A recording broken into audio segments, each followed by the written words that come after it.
हाँ जी बच्चे चेक करो स्ट्रीमिंग।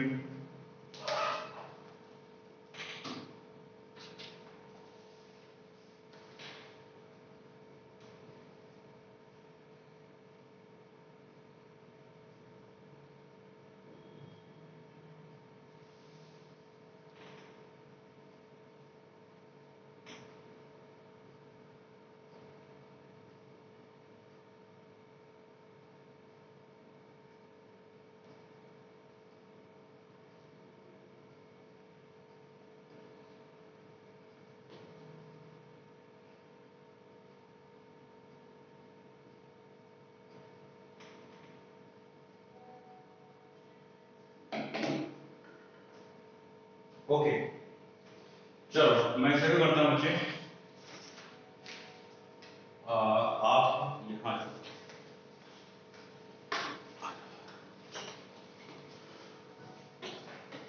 Okay yes. हाँ जी राधिका, सारा, जतिन, प्रांचल, अंजलि, ओके पवनीत, चलिए बहुत बढ़िया। सब लोग मुझे सुन रहे हैं, देख रहे हैं, ठीक है। आज मुझे पुलिस ने रोक लिया और मैं मसा ही बचा, ठीक है। मैंने डॉक्टर का पर्चा लिया और वो हमेशा अपने पास में लेके चलता हूँ कि बाई चांस कोई रोक ले तो दिखा दो। तो मैंने पर्चा दिखाया कि भाई देख लो मैं डॉक्टर से दवाई लेने जा रहा हूँ। लेकिन उन सबको ये नहीं पता था कि 2 से 5 कोई डॉक्टर बैठता नहीं है। 2 से 5 ऑफलाइन होता है। तो मतलब पुलिस वालों को मोम बना दिया। चलो एनीवे, वैसे ये सबसे अच्छी टेक्निक है। अगर आपको भी कहीं बाहर निकलना है समय में, लॉकडाउन पीरियड में, तो डॉक्टर की प्रिस्क्रिप्शन रखो, ठीक है। सबसे बढ़िया कोई रोक ले तो भैया बोल दो कि मैं दवाई लेने जा रहा हूँ, फिर नहीं आपको रोकेगा, ठीक है। और अगर ज्यादा कोई तंग करे तो वहां पे 1-2 बार खांसी कर दो, बस काम खत्म हो गया। वो कहेगा भैया तू भाग गया। ओके तो आई एम वेरी हैप्पी कि बच्चे आप लोगों ने मुझे, सभी ने, हर एक बच्चे ने मुझे रिप्लाई कर दिया और ऑर्डर ऑफ मैग्नीट्यूड जो है सभी ने सही निकाला ऑलमोस्ट। तो मतलब मैं ये समझ सकता हूँ कि वो टॉपिक आप लोगों को सभी को क्लियर हो गया, ठीक है। बिल्कुल आसान टॉपिक है। अगर उस पर कोई क्वेश्चन आया तो 1 नंबर से ऊपर नहीं आएगा, 1 नंबर से ऊपर क्वेश्चन नहीं आएगा। 1 नंबर में आता है ज्यादा, या चलो अगर अच्छी किस्मत होगी तो 2 नंबर में पूछ लेंगे कि 2 डिजिट दे दिया आपको और बोला कि भाई बताओ इनका ऑर्डर ऑफ मैग्नीट्यूड क्या होगा, ठीक है। तो आज हम लोग बड़ा करते हैं मेजरमेंट की। हम लोग बात कर रहे थे कि भाई how do we measure, how do we take the large distance measurement, है ना, या उनके यूनिट्स क्या है, कि अगर हमने डिस्टेंस को मेजर करना है तो उनके लिए हम क्या यूनिट इस्तेमाल करते हैं। तो स्टूडेंट्स लास्ट टाइम हम लोगों ने बात करी थी, we just had a discussion about 1 astronomical unit, इसकी हम बात कर चुके थे, है ना। तो 1 एस्ट्रोनॉमिकल यूनिट मतलब यस, जो लोग बेटा ऑनलाइन देख रहे हैं मुझे प्लीज अपना आंसर फटाफट लिख दीजिए, ठीक है। What is the value of 1 astronomical unit? It is the 1.5 10 की पावर 11 मीटर। अगर ये लिख देंगे तब भी चलेगा, जरूरी नहीं कि आपको 1.496 लिखना है, ये लिख देंगे चलेगा। तो this is the value, this is also called 1 AU। Short में अपन लोग इसको ऐसे लिखते हैं 1 AU, ऐसे लिख देते हैं हम लोग, कोई प्रॉब्लम वाली बात नहीं है।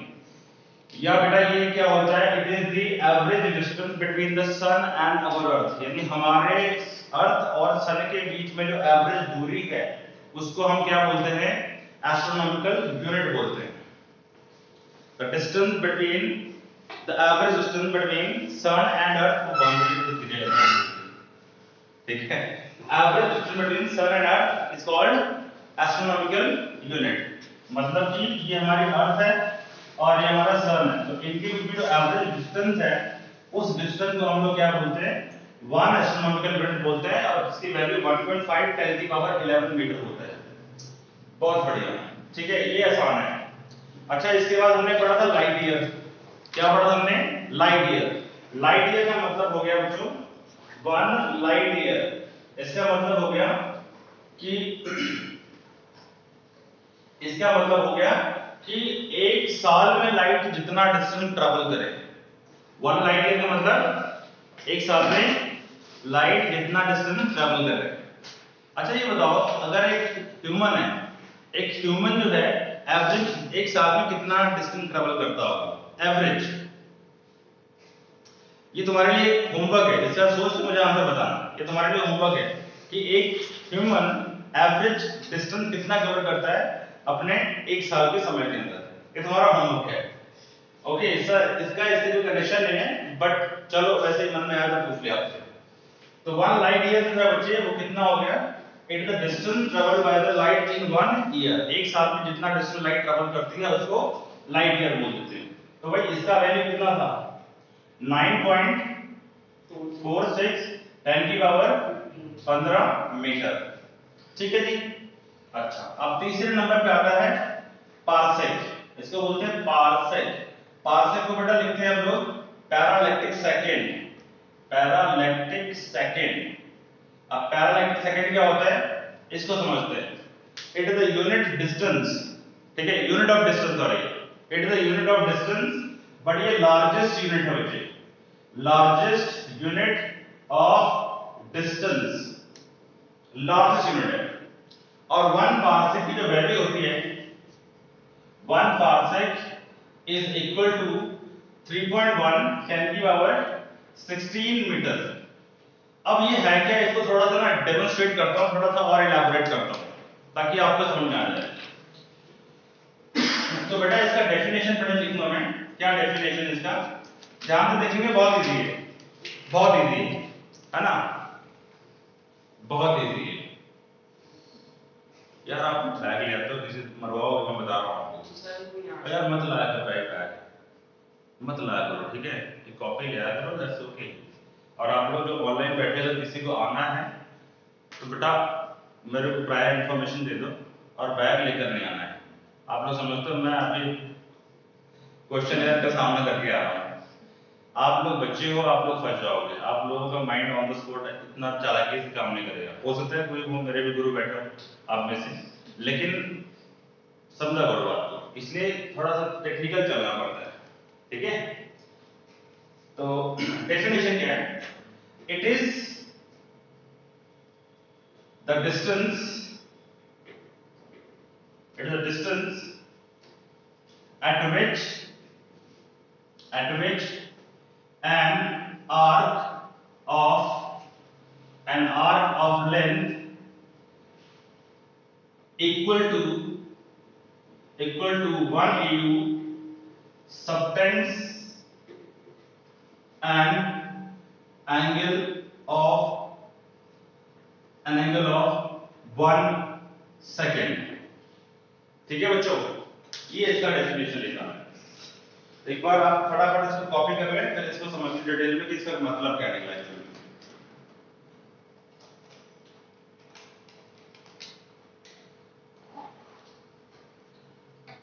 ओके, तो क्या है? It is the distance eight which an arc of length 1 AU subtends an angle of 1 second। मतलब कि ये वो डिस्टेंस है पार्सेक जहां पे 1 डिग्री का एंगल बना रहा हो। कौन? एक आर्क जिसकी लेंथ कितनी है? 1 AU है। मान लेते हैं कि यहां कोई बेटा स्टार है, दिस इज अ स्टार।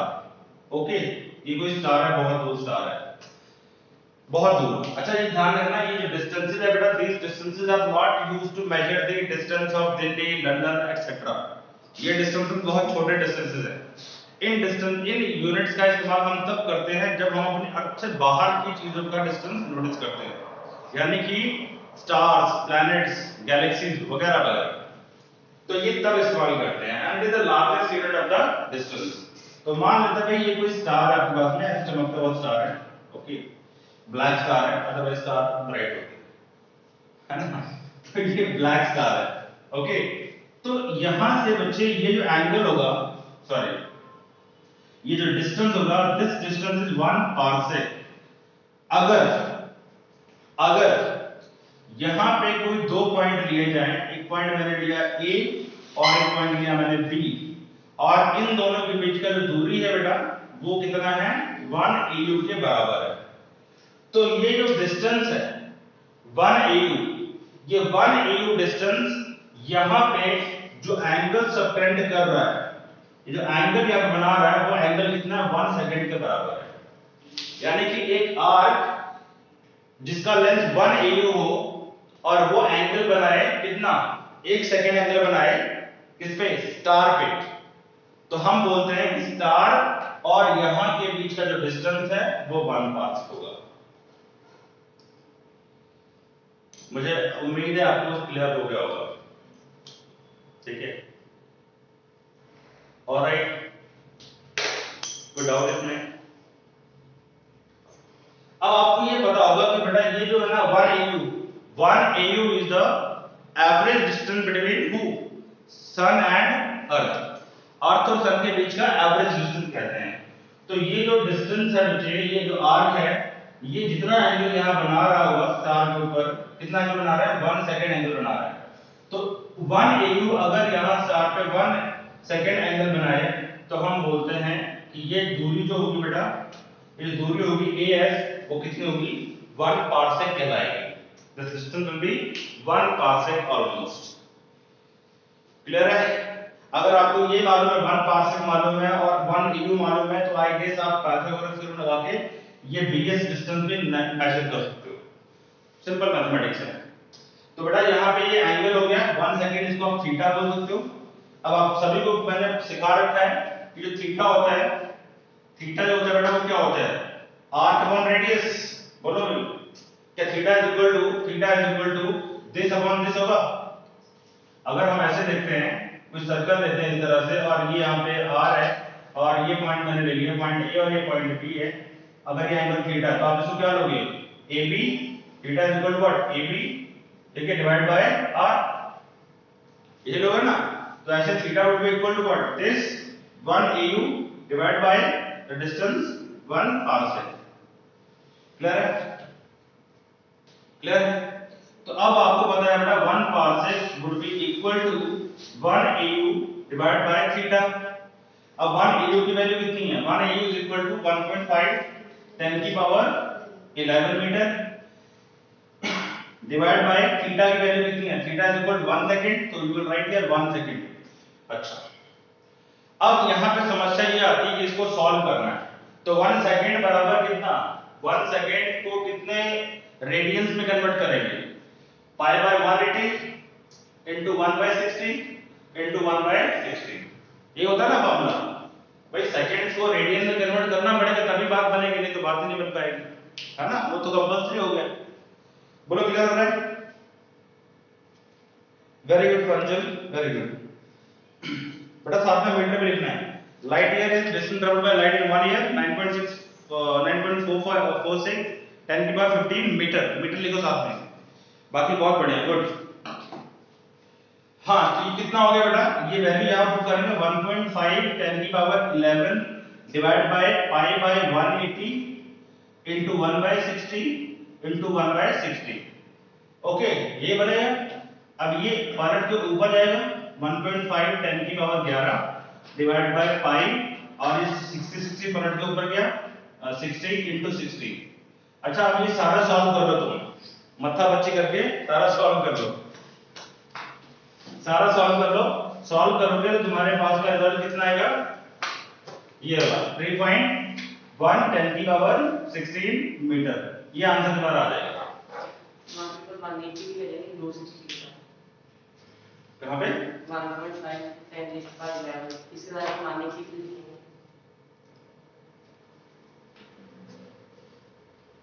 बिल्कुल सही है, बिल्कुल सही है।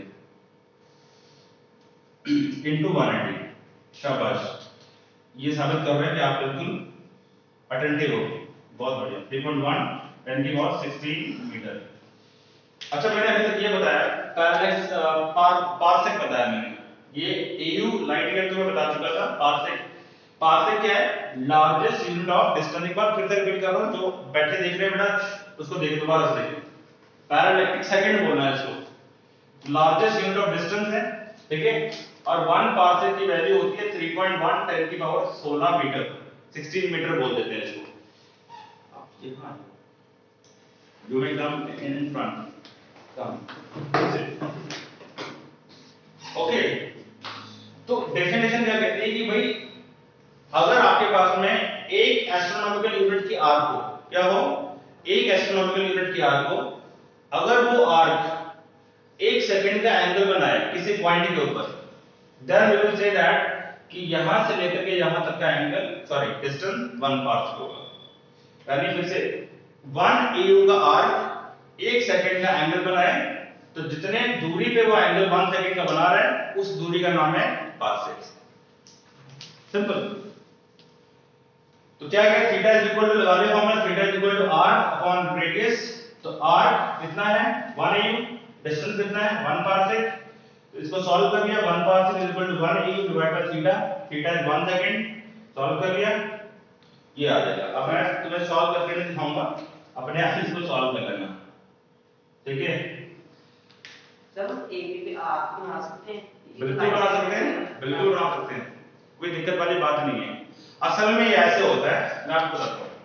असल में क्या होता है ना, ये हमारा सन है, ये कौन है, ये सन है, और ये हमारी अर्थ है यहाँ पे, ठीक है, अर्थ है। अब आप सभी को पता है कि जो अर्थ है वो सन के सराउंडिंग में ऐसे चक्कर लगाती रहती है, ऐसे गोल में घूमती रहती है, पता है ना आपको। अब ये देखिए, ये सन और ये अर्थ, इनके बीच का डिस्टेंस कितना है 1 AU है ना। तो यहां कोई बच्चे स्टार है, यहां कोई स्टार है, तो बेटा ये जो डिस्टेंस होगा this would be equal to 1 parsec. अगर यहां से बच्चे ये एंगल कितना बन रहा हो, 1 सेकंड का एंगल बन रहा हो, ऐसे, इसको ऐसे लिखो, क्लियर है।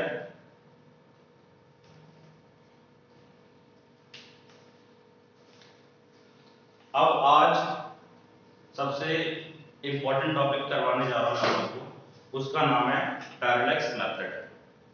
अब आज हम करने वाले हैं पैरेलैक्स मेथड, एंड अगर टाइम बचेगा तो मैं आप लोगों को size of oleic acid molecule वो भी निकाल के बताऊंगा ये कैसे निकालते हैं। ओके, क्वेश्चन, कोई क्वेश्चन, ठीक है, सफिशिएंट है।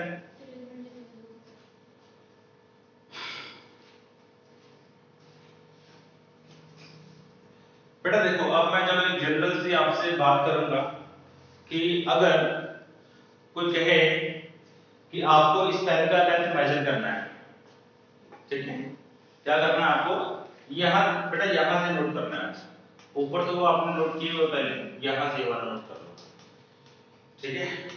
अगर कोई आपसे कहे कि आपने इस पेन का डिस्टेंस क्या करना है, मेजर करना है, आप क्या करोगे, पहले चलो नोट कर लो, आप फिर बात करते हैं। आप लोग बेटा ऑनलाइन वाले भी नोट कर लिए इसको, 1 मिनट का टाइम दे रहा हूं, आपने नोट कर लिया, ग्रेट।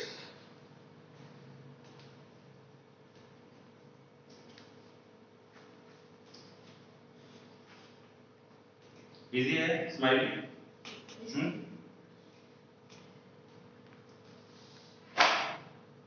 आपके साथ में सारा होती है ना, सारा ऑनलाइन देख रही क्लास आज, ओके, चलिए, डिफिकल्टी तो नहीं भी लग रही, इजी है, सब इजी है, चैप्टर 1 बहुत इजी है, बट जिसको ना समझ में आए उसके लिए मुश्किल बहुत है, क्योंकि अगर डायमेंशन आएंगी उसमें दिमाग घुस जाता है। कर दो रेस, कर दो, अच्छा ये कर दो। देखो अब बेटा आज हम लोग डिस्टेंस मेजरमेंट की बात कर रहे हैं, डिस्टेंस मेजरमेंट, डिस्टेंस मेजरमेंट। तो इसमें एक तो बेटा डायरेक्ट मेथड है, डायरेक्ट मेथड, और एक होता है indirect method, indirect method, okay. चलो अब डायरेक्ट मेथड क्या होता है, देखो अगर आपके पास में कोई स्मॉल मेजरमेंट है, जैसे आपको इसका लेंथ मेजर करना है तो आप क्या करोगे, आप ये हिस्सा पकड़ो, ये वाला कोना, और ये वाला कोना पकड़ो, यानी इस पेन के दोनों कोने जो है आपके हाथ में है। पकड़ा आपने, इंची टेप ली, एक सिरे से दूसरे सिरे तक मेजर कर लिया, इसकी लेंथ आ गई। आपको इस स्टैंड की अगर हाइट मेजर करनी है, नीचे इंच टेप रखोगे और सीधा हाइट मेजर कर सकते हो। अपनी हाइट नोटिस करनी है, जो इंच टेप है पैर में फंसाओ और सीधा सिर पे ले आओ, हाइट मेजर होगी। अगर आपसे कोई बोले कि भाई माउंट एवरेस्ट का हाइट मेजर करना है, तो आप माउंट एवरेस्ट पे जरूर थोड़ी कि चढ़ के जाओगे तो हाइट मेजर करोगे, है ना? इतनी हिम्मत है हमारे अंदर, सब में नहीं है, बट आपको पता होना चाहिए कि माउंट एवरेस्ट पे अपने इंडियन जो है वो चढ़ चुके हैं, पता होगा ना? तो कहने का मतलब ये है कि जरूरी नहीं कि हम लोग माउंट एवरेस्ट का हाइट जो है वो चढ़ के ही नापेंगे, उसके लिए बड़ा टेक्निक है अपने पास। या कोई टावर है बहुत बड़ा, आईफल टावर है, उसकी हाइट नापनी है तो हम लोग उस पे चढ़ के तब नापेंगे, ऐसा नहीं है। किसी स्टार की डिस्टेंस मेजर करनी है तो जरूरी है हम स्टार तक पहुंचे तभी डिस्टेंस नोट कर पाएंगे। तो अपने पास कुछ मेथड्स है, तो ये तो डायरेक्ट मेथड होगा कि भाई सीधा सिरे पकड़े, इंच टेप लगाई, मेजर कर लिया। अपनी हाइट मेजर करनी है, ये भी पैर भी अपने टच में है, आई मीन पकड़ में आएगा और सिर भी अपने पकड़ में, रेंज में, आसानी से इंच टेप लेके माप लेंगे। बट अगर हमारे पास में कोई ऐसी हाइट है या कोई ऐसा डिस्टेंस है जो हमारी पहुंच से परे है, मतलब जहां हम बिना गए डिस्टेंस मेजर करना चाहते हैं, तो उसके लिए क्या तरीका है? तो उसके लिए मेथड है बेटा इनडायरेक्ट मेथड। एक है डायरेक्ट मेथड जो मैंने आपको बताया कि दोनों कोने आपके हाथ में, इंच टेप लिया और फटाफट मेजर कर लिया। तो इसमें क्या होता है,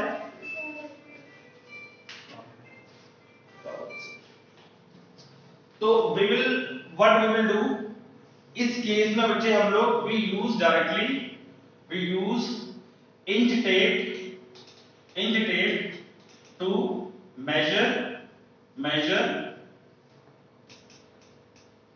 measure the distances। डिस्टेंस को मेजर करने के लिए सिंपली हम इंच टेप का इस्तेमाल कर लेते हैं। फॉर एग्जांपल, क्या एग्जांपल लेंगे इसमें? Measurement of pen, measurement of small stand, measurement of our height, है ना? ये छोटे छोटे मेजरमेंट करने के लिए हम लोग क्या लगाएंगे, हम लोग डायरेक्ट मेथड का इस्तेमाल करके अपना काम कर सकते हैं। अब कई बार क्या होता है कि भाई हमने कोई बड़ी मेजरमेंट करनी है, मतलब कि इनएक्सेसिबल हाइट है कोई, जैसे हमने माउंट एवरेस्ट मेजर करना है, उसका हाइट मेजर करना है, बहुत बड़ा टावर है, तो कैसे मेजर करेंगे? तो उसके लिए जरूरी है कि हम वहां पे जाके ही मेजर करें, तो हम दूर से मैथमेटिक्स वाला दिमाग लगा के मेजर करते हैं। तो इनडायरेक्ट मेथड में हम क्या करेंगे, we can find some inaccessible heights। इसके अंदर बेटा बड़े सारे मेथड आते हैं। कौन सा मेथड आता है? पहले नंबर पे आता है ट्रायंगल मेथड। मैं इसमें एक मेथड डिस्कस करूंगा तुम्हारे साथ में इन डिटेल, जिस पे आपको सवाल आने हैं, बाकी किसी में आपको सवाल आते नहीं है, बट हाँ आपकी जानकारी के लिए बता रहा हूं। ट्रायंगल मेथड, बेटा ट्रायंगल मेथड क्या होता है? क्लास 10th में आपने सीखा होगा कि मान लो यहाँ पे कोई ये बिल्डिंग है, ये कोई टावर है, ये टावर है और ये टावर की हाइट है AB, ठीक है? AB is equal to the height of tower H, okay, and you are standing right over here।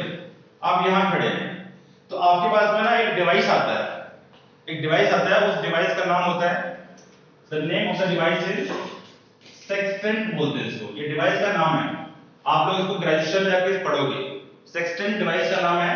और इस डिवाइस से हम क्या करते हैं, पहले यहां रहते हुए इस लोकेशन पे, मान लो लोकेशन ये है, यहां रहते हुए इसके टिप पे फोकस करते हैं। जब हम टिप पे फोकस करते हैं तो हम ये वाला एंगल मेजर कर लेते हैं, ये वाला एंगल मेजर कर लेते हैं, मान लो ये एंगल θ1 है। अब क्या करते हैं, ऐसे वो सामने हाइट है, तो यहाँ पे डिवाइस है मेरे पास में जिसको सेक्सटेंट बोलते हैं, बीएससी फर्स्ट ईयर में आता है, बीएससी फर्स्ट ईयर में आता है। तो बीएससी फर्स्ट ईयर में ये हम करते हैं बच्चे। तो क्या होता है कि डिवाइस को हम लोग ऐसे फोकस करते हैं हाइट के ऊपर, जब हाइट पे फोकस करते हैं तो ये हॉरिजॉन्टल के रिस्पेक्ट में इतना एंगल ऊपर उठ चुका हुआ है, इतना एंगल ऊपर उठ चुका हुआ है। ओके, अब हम क्या करते हैं, हम थोड़ा सा आगे बढ़ते हैं, हम यहाँ से F डिस्टेंस यहाँ से E से F पॉइंट पे आए थे। जब हम इस पॉइंट पे आते हैं ना तो हम लोग यहाँ फिर से क्या करते हैं, उस पॉइंट के ऊपर टिप पे फोकस करते हैं। अब एंगल कितना बन चुका है, θ2 बन चुका है। समझ रहे हो बात को? इस डिस्टेंस को हम लोग बोलते हैं डिस्टेंस d जो हमने चला है, और बाकी बचा डिस्टेंस कितना हो गया, x हो गया। तो पहले यहां खड़े होकर हमने डिस्टेंस को मेजर, आई मीन एंगल को मेजर किया, θ1 एंगल, और आगे बढ़े तो एंगल और थोड़ा सा बढ़ गया। कैन यू सी इट और नॉट, फील इट और नॉट? यहां से हमने टिप पे फोकस किया तो एंगल ये था, थोड़ा आगे डिस्टेंस दी बढ़े, एंगल थोड़ा सा और बढ़ गया। अब ये क्लास 10th की ट्रिग्नोमेट्री का सिंपल सवाल है कि आप यहां से हाइट को निकाल सकते हैं, ठीक है? तो ये कोई इसमें रॉकेट साइंस नहीं, सिंपल सा क्वेश्चन है। तो मतलब अब आप इस पे बिना चढ़े इसका हाइट मेजर कर सकते हैं बाय सिंपल ट्रिग्नोमेट्री, है ना? एंगल मेजर कर लेंगे और ये डिस्टेंस कितना चले वो भी मेजर कर लेंगे। वो जो डिवाइस होता है ना, ये डिवाइस इसका नाम लिखा है, इस डिवाइस में ना ऐसा सर्कुलर स्केल होता है। I can not draw the diagram, ये काफी 14-15 साल हो गए पढ़े हुए, अभी वो डायग्राम है दिमाग के अंदर। तो उस पे सर्कुलर स्केल होता है और उसके ऊपर एंगल्स बने होते हैं। जब हम आगे बढ़ते हैं ना तो एंगल ये बढ़ जाता है। तो पहले एंगल कितना, मान लो 30 डिग्री था, अब एंगल 40 डिग्री हो गया। तो इन दोनों का डिफरेंस कितना हो गया, 10 डिग्री का डिफरेंस हो गया ना। और ये डिस्टेंस में नोट करते रहते हैं कि भाई कितना आगे बढ़ा। मान लो मैं 1 मीटर आगे बढ़ा, तो ये डिस्टेंस अपने पास में, समझ पा रहे हो बात को? तो इस तरीके से ट्रिग्नोमेट्री के मेथड से हम ये भी हाइट को निकाल सकते हैं बिना इस पे चढ़े। तो ये बात है द इनडायरेक्ट मेथड कि डिवाइस का इस्तेमाल किया, डिवाइस से हमने वो कर लिया ड्रॉ। ये ट्रायंगल मेथड, ट्रायंगल, इसको ट्रायंगल मेथड बोलते हैं। और ये डिवाइस है, तो आपको ये बता दिया मैंने जनरल नॉलेज के लिए, अदरवाइज की जरूरत आपको है नहीं। अच्छा, ट्रायंगल मेथड है। उसके बाद में बेटा एक मेथड होता है ना जिसको हम बोलते हैं, क्या बोलते हैं, that is called echo method, या इसको हम बोलते हैं reflection method. Reflection method, reflection method. अच्छा, रिफ्लेक्शन मेथड भी बोलते हैं कुछ लोग, इसको एको मेथड भी बोलते हैं। जैसे क्लास 9th में वो आप सोनार पढ़ते थे, सोनार पढ़ते थे। तो एक सबमरीन है, पानी के अंदर है, ये यहाँ पे शिप है मान लो, पानी के अंदर भी जो पानी सरफेस के ऊपर मान लेते हैं, ये शिप है इस तरह से, ओके, और ये पानी के ऊपर है। और मान लो यहाँ पे कोई क्या है, पत्थर है, कोई ये पत्थर है बड़ा सा, या कोई ऑब्जेक्ट है जो कि सी बेड पे है, एट सी बेड। सी बेड समझते हो, बिल्कुल समुद्र के बिल्कुल नीचे। अब जरूरत थोड़ी है कि हम वहां पे नीचे जाके ही तब उसका हाइट मेजर करें या एज डेप लेके जाए, जरूरत नहीं। हमारे पास टेक्निक है, इस टेक्निक का नाम होता है सोनार, साउंड नेविगेशन एंड रेंजिंग इसको बोलते हैं। तो basically it is nothing but the reflection of sound, sound wave का रिफ्लेक्शन है। इसमें आप सोनार लिख लीजिए, रडार लिख लीजिए, कंसेप्ट सेम है कि एक तरफ से वेव भेजते हैं, इधर से वेव भेजी, यहाँ पे क्या होता है, यहाँ से होता है ट्रांसमीटर, ट्रांसमीटर है ना, और यहाँ क्या होता है रिसीवर, हाँ या ना बोलो, रिसीवर। यहाँ से साउंड वेव भेजी ऐसे, और यहाँ से साउंड वेव ऐसे रिफ्लेक्ट हुई, तो ये आई साउंड वेव और ये यहाँ से ऐसे वापस आ गई। क्लियर है? तो हमें पता है कि जो साउंड की स्पीड है, जो यहाँ पे स्पीड ऑफ साउंड होती है, वो हमें पता होती है कितनी होती है। मान लेते हैं स्पीड ऑफ साउंड जो है 340 मीटर पर सेकेंड है, ठीक है? तो हम क्या करते हैं, यहाँ से नीचे आने तक का टाइम नोट कर लेते हैं। क्या करते हैं, यहाँ से टाइमर लगाया और यहाँ से साउंड जनरेट करी और देख लिया कि भाई कितने टाइम में यहाँ पहुंची। या फिर ऐसा करते हैं कि हम यहाँ से साउंड भेजते, टकराई साउंड वेव और साउंड वेव यहाँ वापस पहुंची। तो जब साउंड वेव वापस पहुंची तो हम देख लेते हैं भाई साउंड वेव कितनी देर बाद पहुंची। मान लो मैंने 9 बजे मैंने साउंड वेव नीचे फेंकी और मुझे 9:05 के बाद साउंड वेव वापस रिसीव हो गई। तो बताओ टाइम कितना लगा, आप जाने में और आने में कितना टाइम लगा, 5 मिनट का समय लगा। यानी कि 2.5 मिनट जाने में, 2.5 मिनट आने में, टोटल 5 मिनट का समय लगा। ट्रांसमिशन एंड रिसेप्शन 5 मिनट लगा, तो एक तरफ का टाइम कितना हुआ, 2.5 मिनट हुआ। यस और no? Yes sir. if wave is received 5 minutes later, then one way time is equal to, बेटा इसको मैं 4 सेकंड के लिए आसानी के लिए थोड़ा आसान हो जाएगा, है ना। तो वन वे टाइम कितना हुआ, 2 सेकंड हो गया, यानी यहां से यहां पहुंचने में 2 सेकंड, फिर वापस आने में 2 सेकंड, टोटल टाइम 4 सेकंड। अब आपको ये डिस्टेंस निकालना है बच्चों। सवाल तो ये था ना कि भाई ये पत्थर जो है, ये जो कोई ऑब्स्टेकल है, कोई ऑब्जेक्ट है, कितनी गहराई पे पड़ा है, या हमने सीमेंट की डेप्थ मेजर करनी है, तो डी निकालना है। तो डिस्टेंस, अब फार्मूला आपको पता ही है, क्या फार्मूला होता है, the formula is equal to speed is equal to, शाबाश, speed is equal to distance by time.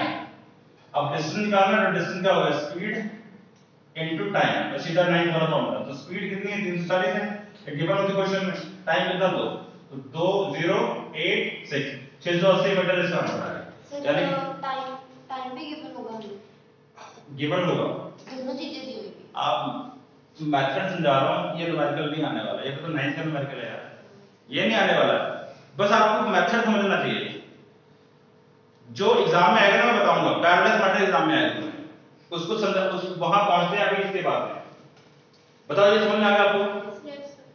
तो इस तरह से ये रिफ्लेक्शन मेथड काम करता है। ओके, तो इस मेथड के अंदर हम लोग क्या कर लेते हैं, इस मेथड के अंदर हम लोग एक वेव भेजते हैं और उसका टाइम पीरियड नोट कर लेते हैं कि भाई वो वेव कितनी देर के बाद रिसीव हुई। ओके, और वेव की हमें स्पीड मालूम होती है। मैंने यहाँ पे साउंड का एग्जांपल लिया, it could be light wave also, it could be radio wave also. Radar होता है ना, रडार जो हवाई जहाज में लगे होते हैं रडार, तो वो एनिमीज के प्लेन्स को या शिप्स को डिटेक्ट कर लेते हैं। तो वो क्या करता है रडार, वो रडार रेडियो वेव भेजता है। तो रेडियो वेव भेजा उधर, अगर सामने कोई ऑब्स्टेकल है तो वो वहां टकरा के वापस आ जाएगी मेरे पास। तो हम नोटिस कर लेते हैं कि भाई कितने देर बाद मेरे को सिग्नल वापस आया, ठीक है। और रेडियो वेव की स्पीड फिक्स होती है, जो कि लाइट की स्पीड के बराबर होती है। अगर 5 मिनट के बाद में सिग्नल वापस आया, तो आप सोचो कि जो लाइट की स्पीड है उतनी स्पीड से सिग्नल गया और आया, उसके बावजूद 5 मिनट लग गया। सोचो कितना दूर होगा ऑब्स्टेकल। तो इतना दूर तो होता नहीं कोई ऑब्स्टेकल, है ना, इतना थोड़ी होगा। तो क्या होता है, रडार एकदम सेकंड्स में ऐसे घुमा, रडार ऐसे घुमा, विद इन अ सेकंड या with in a fraction of second locate कर दे कि भाई फलाना ऑब्जेक्ट कितने डिस्टेंस पे पड़ा हुआ है, टारगेट कर दो, उड़ा दो उसको। सारा कंप्यूटराइज सिस्टम है, क्योंकि लाइट की स्पीड बहुत ज्यादा होती है, 3 लाख किलोमीटर पर सेकंड।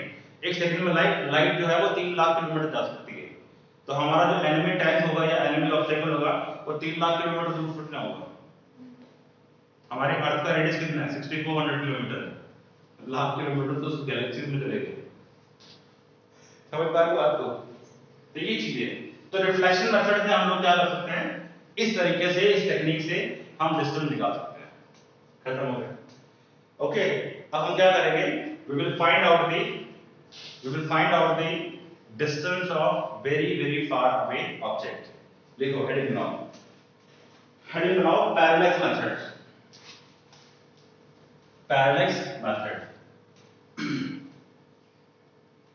बेटा ये सब ठीक है, बता दिया मैंने, इनमें से कुछ नहीं एग्जाम में आना, एग्जाम में वो आना जो मैं बताने जा रहा हूँ।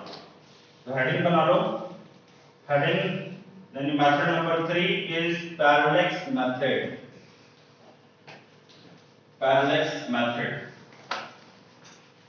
आप सबके एग्जाम भी आ चुके हैं जल्दी, है ना, तो कोशिश करेंगे कि एरर्स तक खत्म करेंगे।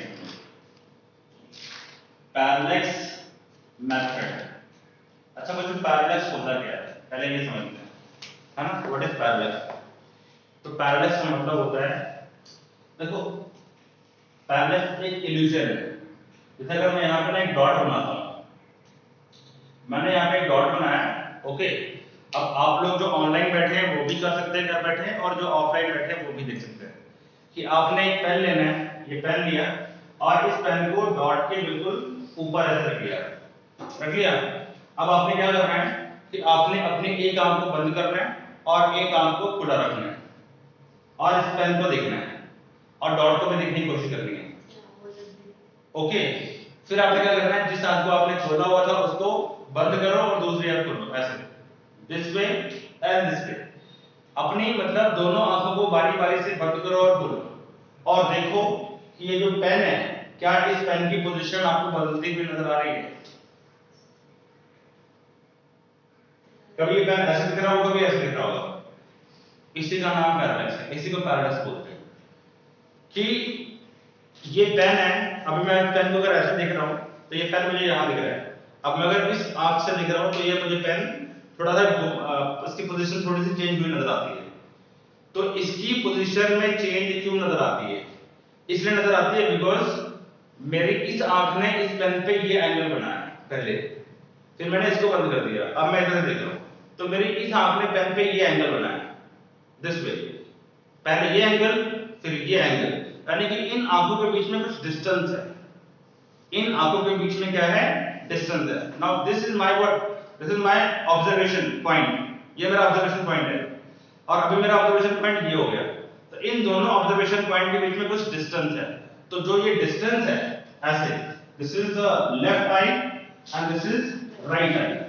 ओके, ये पॉइंट और ये पॉइंट, और ये कोई ऑब्जेक्ट है, ये कोई ऑब्जेक्ट है। तो यहां हमने फोकस किया, पहले ऐसे फोकस किया और फिर हमने यहां से ऐसे फोकस किया। तो बेटा इन दोनों के बीच में क्या हुआ? कुछ ना कुछ एंगल बना, और ये जो दो लेफ्ट आई और राइट आई के बीच में जो डिस्टेंस है इसको हम क्या बोलते हैं? This is called basis. क्या बोलते हैं? बेसिस बोलते हैं। याद कर लो, समझ लो इसको कि this is left I, this is right I. जरूरी नहीं कि ये हमेशा लेफ्ट आई और राइट आई लेना है, ये एग्जांपल दिया मैंने आपको। This is A point and this is B point. A B is equal to basis, मतलब कि this is a first observation point, ठीक है, या इसको हम पोजीशन बोल सकते हैं, और एक क्या है ये? This is second observation point. समझ रहे हो बात को? पहली ऑब्जर्वेशन पॉइंट ये थी और दूसरी ऑब्जर्वेशन पॉइंट ये थी। First this one observation point, second one this one. तो जब मैंने इन आंखों से बारी-बारी पलट के देखा तो ये जो ऑब्जेक्ट है इसकी पोजीशन ऐसे ऐसे हुई। तो ये ऑब्जेक्ट थोड़ी हिला है, ये पेन है, ये पेन अपनी जगह फिक्स है, लेकिन जब मैं ऐसे बदल रहा हूं, पलट के आगे देख रहा हूं तो ये मुझे ऐसे ऐसे नजर आ रहा है। ऐसा क्यों? ऐसा इसलिए बिकॉज इस रे ने ये एंगल, यहां कुछ एंगल बनाया होगा, इसने कुछ एंगल बनाया होगा, ठीक है। तो असल में हमारी आंखों के बीच का जो डिस्टेंस है ना, वही मेन कारण है इस ऑब्जेक्ट के शिफ्ट होने का। तो पैरेलैक्स मेथड पता लग गया आपको? इट इज अ मेथड, पहले समझते हैं पैरेलैक्स है क्या। What is parallax? तो बेटा it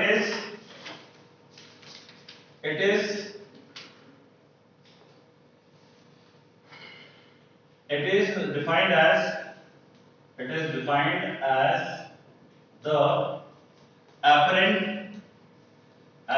shift in the position of object.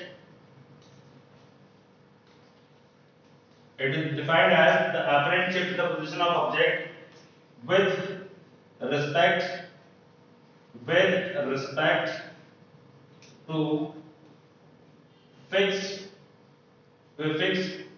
background when seen from two different locations.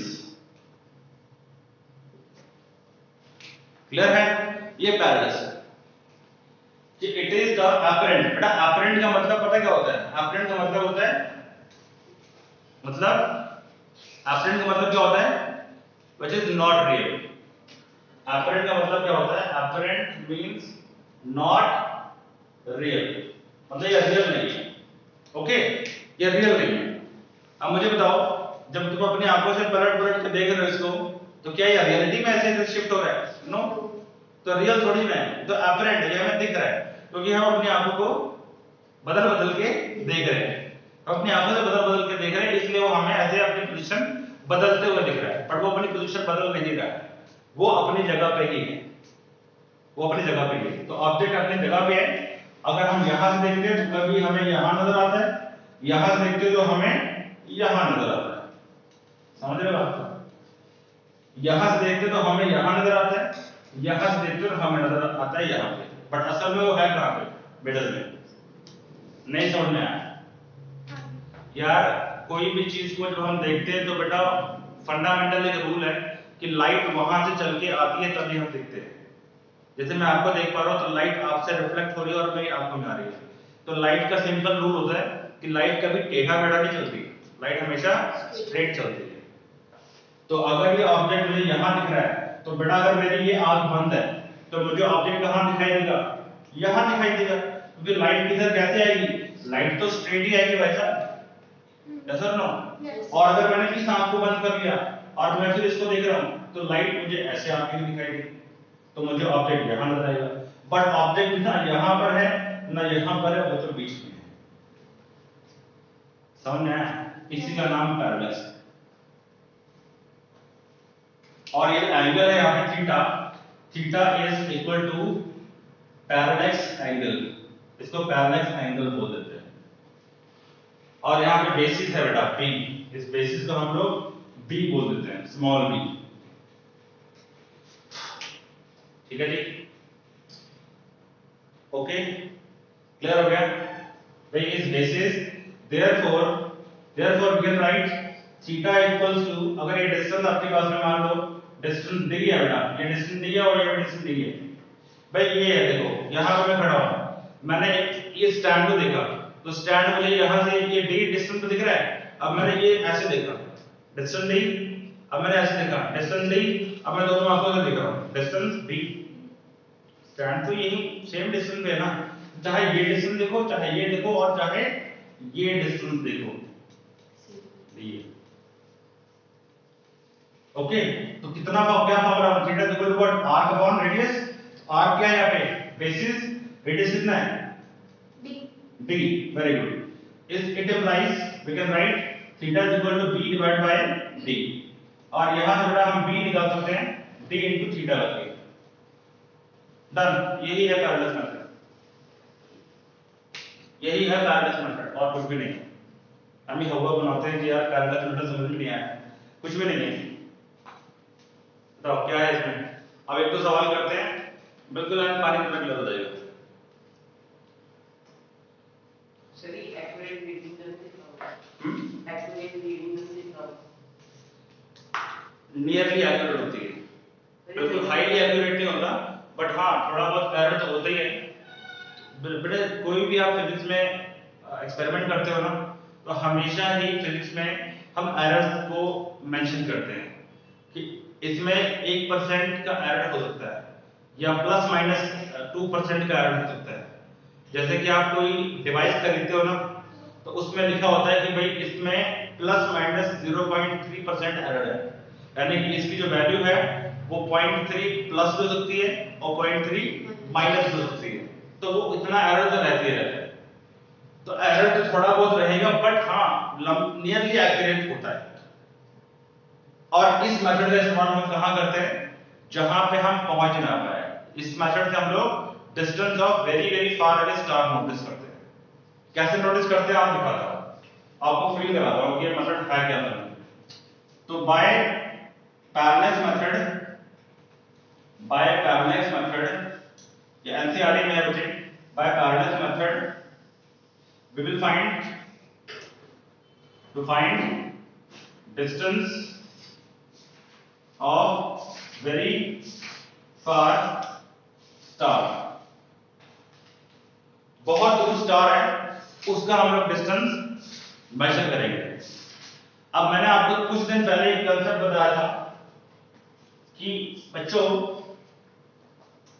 अगर आपके पास में देखो ये हमारा सन है, ये सन है और ये हमारा, ये थोड़ा ना चाहिए होगा स्पेस, इधर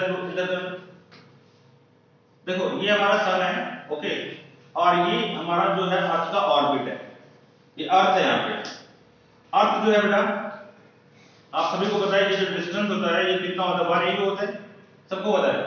अगर हमारी अर्थ यहाँ पे मान लो दिस इज आवर अर्थ, ठीक है, और साल की शुरुआत यहाँ से होगी, मान लो यहाँ जनवरी है, यहाँ जनवरी है, तो यहाँ क्या होना चाहिए, जुलाई। बेटा जब अर्थ एक पोजीशन से दूसरे पोजीशन में पहुंची तो ये कितना कवर हुआ डिस्टेंस? हाफ कवर हुआ ना। तो कितना समय लगा हुआ? 6 महीने, क्योंकि अर्थ एक साल में पूरा रेवोल्यूशन कर लेती है। इतना तो समझते हो ना आप? तो एक रेवोल्यूशन पूरा नहीं हुआ, आधा रेवोल्यूशन हुआ और अर्थ ने 6 महीने ले लिए। अर्थ ने 6 महीने ले लिए। अब एक छोटा सा कंसेप्ट समझो। मैंने आपको बताया था कि अगर मैं किसी स्टार को देख रहा हूं, यहां स्टार को छोड़ो, मैं सन को देख रहा हूं। मैं दिल्ली में बैठा हूं और मैंने सन को देखना शुरू किया। शायद मैंने तो मून वाला एग्जांपल लिया था। और ट्रेन चल पड़ी और मैंने 1 घंटे बाद देखा, अभी भी सन वही का वही दिख रहा है मुझे। मतलब कि सन इतना दूर है कि वो जितना एंगल वो दिल्ली पे बना रहा था उतने एंगल वो लुधियाना में बना रहा होगा। मतलब कि ये सन सामने है और मैं 1 घंटे में इतना डिस्टेंस ट्रैवल कर गया। इतना मतलब बहुत ट्रैवल कर चुका हूं। अगर मैं हाई स्पीड ट्रेन में तो मैं डिस्टेंस बहुत ज्यादा ट्रैवल कर चुका हूं, लेकिन सन मुझे अभी भी वही का वही दिख रहा है। मतलब कंसेप्ट ये है, यही वाला कंसेप्ट है। यहाँ पे दिल्ली है, यहाँ लुधियाना है, यहाँ से यहाँ तुम ट्रैवल कर गए, लेकिन तुम्हें सन अभी भी यहाँ पे यही का यही दिख रहा है। मतलब सन पहले भी तुम्हें सामने नजर आ रहा था और सन तुम्हें अब भी सामने नजर आ रहा है। क्या समझे? मतलब ये कि जो एंगल सन ने हमारे पे बनाया वो एंगल बहुत छोटा है। आपको मैंने उस दिन यार फील कराई थी यार, ये बात भूल चुके हो आप लोग। ये सन है और ये ऐसे है, ये ऐसे आप भूल चुके हो मुझे लगता है। ये जो डिस्टेंस है जिसको आप बेसिस बोलते हो, ये बेसिस है, ये इतना छोटा है कि ये एंगल ऑलमोस्ट ना के बराबर है। इसीलिए लाइट हमें ऑलमोस्ट स्ट्रेट आती हुई नजर आती है और इसीलिए हमें सन अपनी पोजीशन पे ही दिखाई देता है। ये इसका मतलब है। समझ में आया? ये तो समझ आ गया। अब यही चीज बताने जा रहा हूं आपको, यही चीज इसके साथ कनेक्टेड है। अब यहाँ पे क्योंकि स्टार बड़ा बहुत दूर है, the star is very very far away from us. तो यहाँ पे स्टार है, ये स्टार है, ओके, ये स्टार ऐसे मार्क कर लिया। अब जब हमने अर्थ से यहाँ पे देखा तो ये स्टार बेटा मुझे यहाँ पे दिखाई दिया, क्योंकि स्टार से ये लाइट आ रही थी। ठीक है, क्लियर है? कोई डाउट यहाँ पे? और अगर मैंने देखा 6 महीने बाद देखा, 6 महीने बाद देखा तो मेरी अर्थ यहाँ पहुंच चुकी है। आफ्टर 6 मंथ, आफ्टर 6 मंथ मेरी अर्थ कहाँ पहुंच चुकी है? यहाँ से यहाँ पहुंच चुकी है। तो मुझे स्टार अभी भी कहाँ दिखाई दे रहा है? मुझे स्टार अभी भी यही दिखाई दे रहा है। Are you getting this point और नॉट? भाई जब मैं यहाँ था, मैं यहाँ पर हूँ, मैं यहाँ पर हूँ, इस जगह पे हूँ, ठीक है, और स्टार मुझे यहाँ दिख रहा था। अब 6 महीने के बाद में मेरी अर्थ घूम घूम के कहाँ पहुंच गई? वहां पहुंच गई, लेकिन अभी मुझे स्टार बिल्कुल सिर के ऊपर दिखाई दे रहा है। यार मैं यहाँ पर हूँ, स्टार मुझे ऊपर दिखाई दे रहा है, तो स्टार से सीधी लाइट ये आ रही है, तो ये स्टार मुझे दिख रहा है सीधा। अब 6 महीने गुजर गए, अर्थ हमारी घूमती रही और अर्थ घूम के वहां पहुंच गई 6 महीने के बाद। अभी भी मुझे स्टार वहीं का वहीं दिखाई दे रहा है। थोड़ा सा दिमाग लगाओ, स्टार अभी वहीं का वहीं दिखाई दे रहा है। मतलब ये हुआ कि जो एंगल बना हुआ है वो एंगल बहुत कम बना, तभी तो स्टार वहीं का वहीं दिखाई दे रहा है। The angle is very small.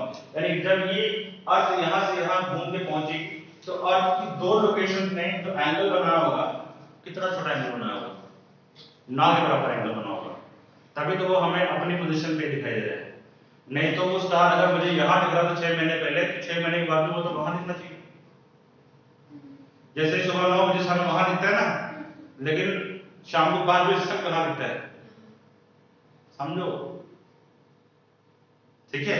तो ये इतना दूर है, इतना दूर है, इतना दूर है कि 6 महीने के बाद भी वो हमें उसी जगह पे दिख रहा है। ये इतना दूर है। नहीं समझ में आया? समझ तो आ गया। वो इतना दूर है हमसे, एंगल छोटा बन रहा है, पर डिस्टेंस कैसे मेजर करेंगे आप? बता रहा हूँ अभी, सबर रख थोड़ा सा, हैं? इतना जाने थोड़ी करनी है। अब मान लेते हैं ये तो बहुत दूर है, ये स्टार जो है बहुत दूर है, वेरी दूर, वेरी दूर, ओके, वेरी वेरी दूर star.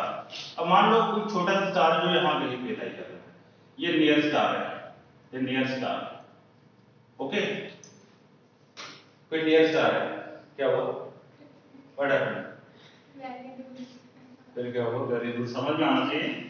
We are not English people, ठीक है। तो ये है, तो हमने क्या किया, पहले यहां से इसको देखा और फिर हमने इसको देखा। मैंने कहा यार ये तो यहां दिख रहा है और ये यहां दिख रहा है, तो इस यहां से ऐसे थोड़ा मैथमेटिक्स कर लिया और फिर यहां पे इसको ऐसे लाइन को ज्वाइन कर लिया। अब हमने ये वाला एंगल निकाल लिया, ये एंगल मान लो θ1 है और ये एंगल मान लो θ2 है, ठीक है।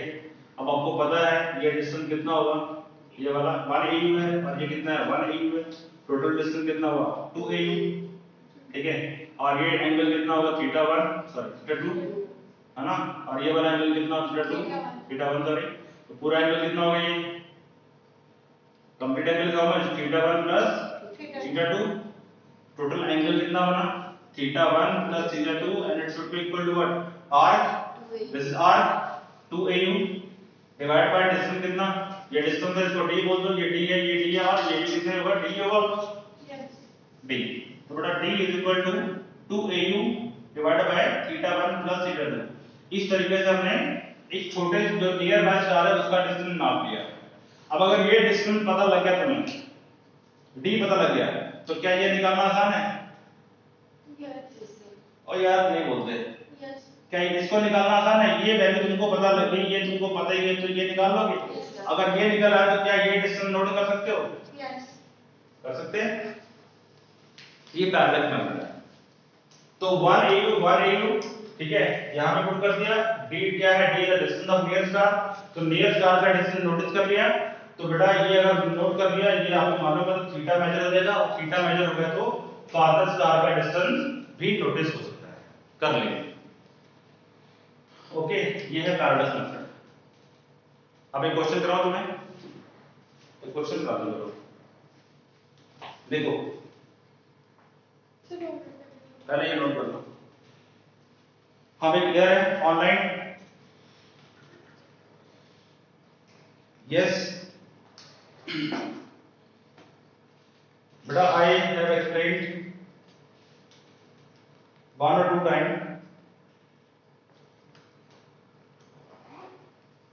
कुछ नहीं है, बहुत सिंपल है। Theta is equal to arc upon radius, बस आपको ये आना चाहिए।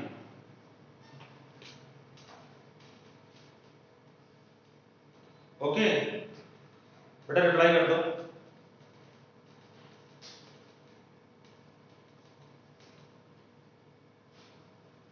Okay noticed. चलो अब एक क्वेश्चन लेते हैं बेटा। Question is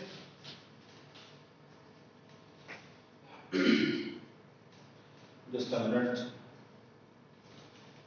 write down, find the radius of sun, find the radius of sun, सभी लोग लिखेंगे बेटा, find the radius of sun,